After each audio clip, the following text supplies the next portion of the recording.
Every band has a song that defines them, and one they can't return to. For ACDC, that song is both, a lightning bolt of sound that captured everything they were and everything they lost. It's a Long Way to the Top, If You Want to Rock and Roll, was the anthem of struggle, a street musician's war cry turned into legend.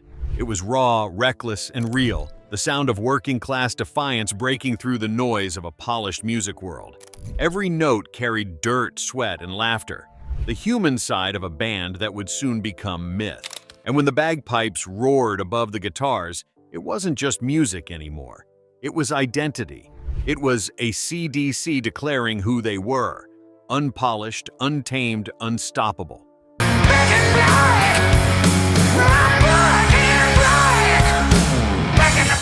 For over 40 years, the band has refused to play it again. No reunion, no anniversary, no tribute has changed that. The song remains frozen in time, untouched, unspoken, unrepeatable. This is the story of ACDC's most untouchable anthem, the one too sacred, too heavy to ever return to the stage. The anthem of the working man. Before fame, ACDC lived the grind they sang about. It's a Long Way to the Top, If You Want to Rock and Roll, wasn't fantasy. It was autobiography. Every lyric carried the exhaustion of endless highways, cheap motels, and crowds that didn't always care. It was raw, funny, and honest. The perfect working-class anthem for a band still clawing its way to the surface. In 1975, the band was barely surviving. Australia's pub circuit was brutal. Long drives, low pay, and beer-soaked stages where fights broke out more often than encores. But in that chaos, they learned how to be invincible. It's a Long Way to the Top became their calling card, not because it glorified success, but because it mocked it. Bon Scott wasn't singing about glory, he was warning anyone who thought the road to fame was glamorous. People think it's all limos and champagne, it's actually vans and hangovers, Bon once laughed in an interview. That authenticity set ACDC apart from the polished rock acts dominating radio at the time. Where others leaned into style, ACDC doubled down on sweat. Their riffs were simple, their rhythms relentless, and their lyrics unfiltered, an unspoken promise to their audience that they'd never pretend to be anything else. It was that honesty that built their legend. The song's humor made the hardship bearable. Bon's voice carried both exhaustion and mischief. Hotel, motel, make you want to cry. A wink in every line. It was defiance disguised as comedy. We weren't singing about being stars. We were just telling the truth, Malcolm Young said years later. That truth resonated deeply. Working-class fans heard themselves in those words and laughed through the struggle alongside him. By the time the song hit radio, ACDC had already lived every word of it. They didn't need to act tough. They'd earned it. It's a Long Way to the Top wasn't just their breakout track. It was a statement of survival. It captured everything that made them great: humor, grit, and the refusal to quit. The climb never got easier, but that was the point. It was the price of honesty. And for ACDC, that price became their pride. The bagpipes and the bravado. It began as a joke, Bon Scott dragging bagpipes into a hard rock session. But the moment those pipes screamed alongside Angus Young's guitar, chaos turned into brilliance. It wasn't just a gimmick, it was rebellion-made sound. The ancient meeting the electric. It gave the song a pulse no studio trick could replicate, a perfect reflection of Bon's wild humor and fearless instinct.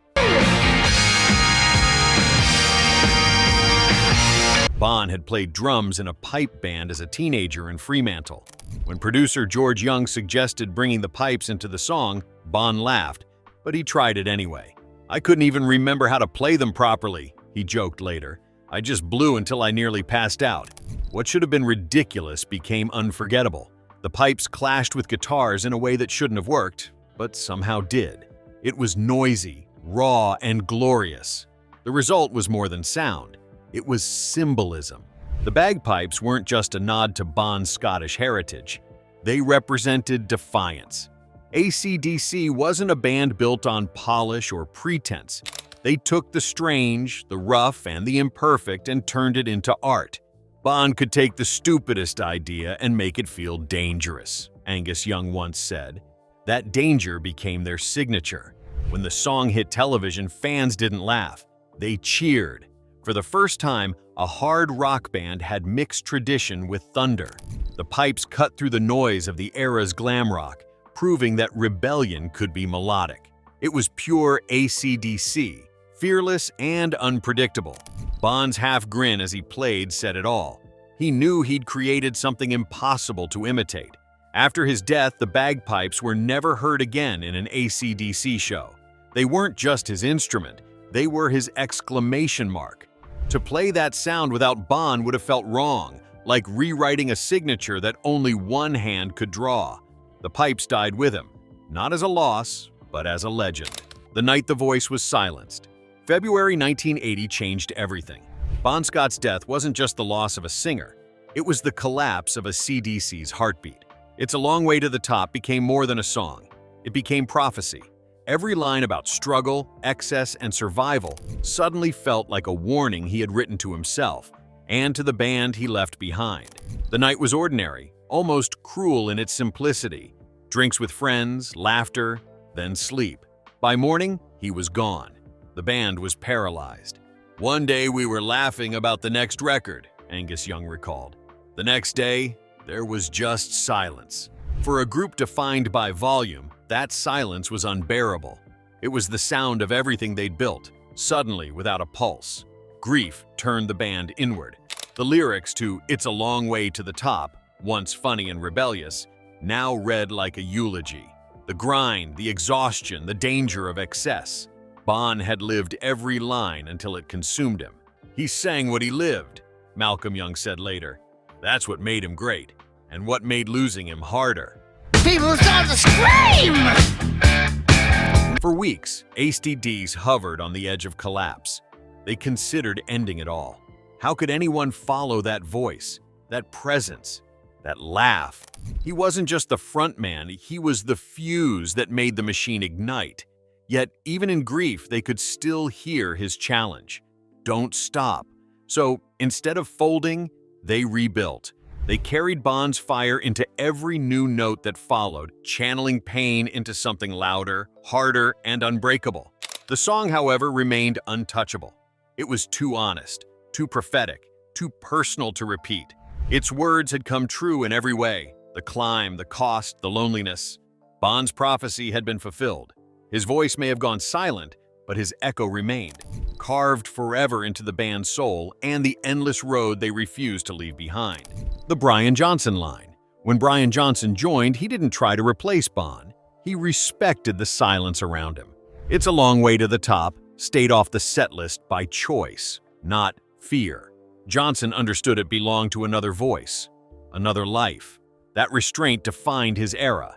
Instead of revisiting the past, ACDC built new thunder from loss, proving the climb wasn't over yet. When the band decided to move forward after Bon's death, they searched for someone who could handle the weight of memory without being crushed by it. Johnson, a working-class singer from Newcastle, walked into the audition without pretense, just power and conviction. He didn't need to pretend. He understood hardship. He understood struggle. "I didn't want to copy Bon," Johnson said later. "I just wanted to make the lads proud." That humility became his armor. He wasn't an imitation of the past. He was a continuation of its spirit. The first days in the studio were filled with both tension and electricity. They weren't just recording songs, they were rebuilding their identity. Back in Black wasn't designed to mourn. It was meant to roar, to prove that survival could sound glorious. Every riff, every scream carried the ghost of Bon, but Johnson delivered it with his own fire. "We all knew Bon would have wanted us to keep going," Angus Young said. "He hated standing still. Still, one rule remained. It's a Long Way to the Top would never return. Not out of fear, but respect." Johnson could have sung it, and fans would have screamed for it, but he knew it wasn't his story to tell. That song belonged to Bon. To sing it again would have turned tribute into imitation, and ACDC never traded truth for nostalgia. That silence became a statement. In choosing not to play it, Johnson didn't erase Bon. He protected him. Every time he stepped on stage, the absence of that song reminded audiences what it truly cost to keep rock alive. He carried Bond's spirit not through imitation but through evolution, turning grief into glory and silence into something louder than applause. The ghost in the set list. Every tour, fans begged for it. The chant rose, "Play it," but the band never did. "That one's Bond's," Angus would say, and the crowd understood. The absence became its own kind of tribute, a shared silence heavier than any encore. For a band built on noise, refusing to play it spoke louder than any amplifier ever could. From the 1980s to today, ACDC's set list became sacred ground, a structure of energy built for stamina, precision, and ritual. They played for hours, giving everything, yet one song always stayed buried. Some fans called it superstition, others said it was grief. But inside the band, the rule was unspoken and absolute. That song wasn't theirs anymore. It belonged to memory and to the man who gave it life. "It just didn't feel right," Angus Young once said in an interview.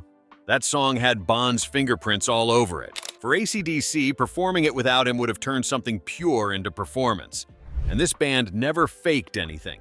Not joy, not pain, not sound.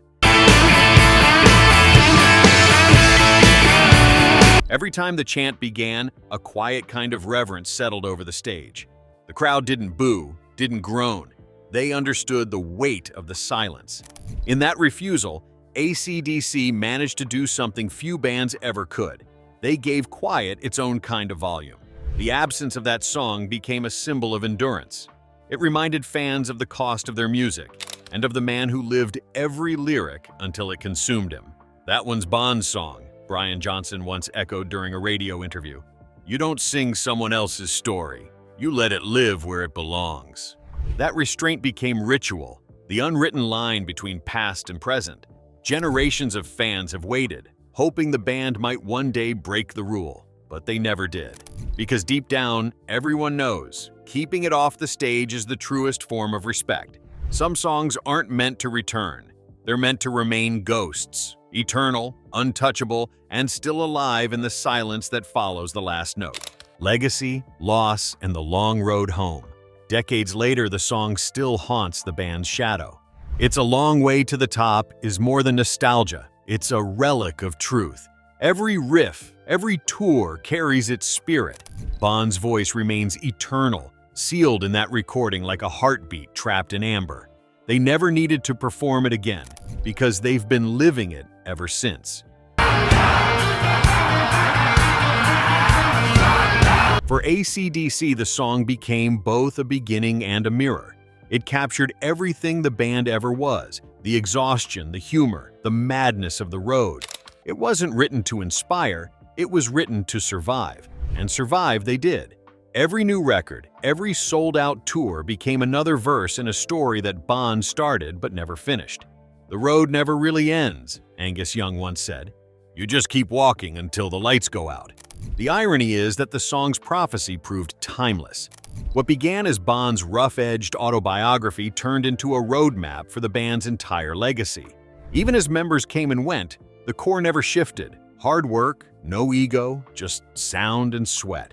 "We never tried to be fancy," Brian Johnson once said. "We just played what we knew, loud and true."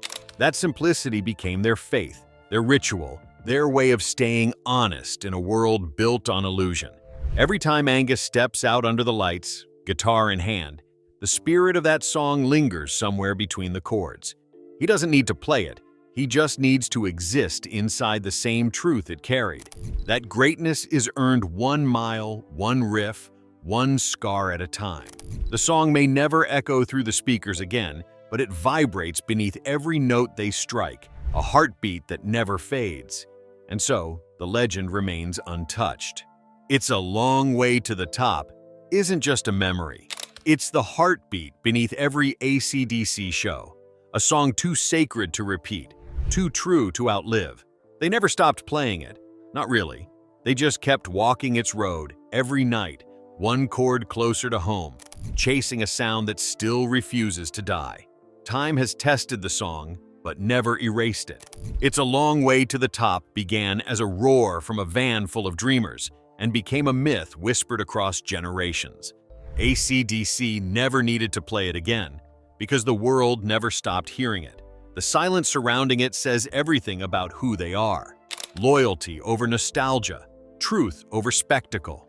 They didn't protect the song for mystery's sake. They protected it because it still breathes, pulsing quietly beneath every chord they strike. In every riff, in every flash of Angus's guitar, you can still feel Bond's laughter echoing from the road they never left behind. The song endures, not in performance, but in legacy, proof that some anthems live louder in silence.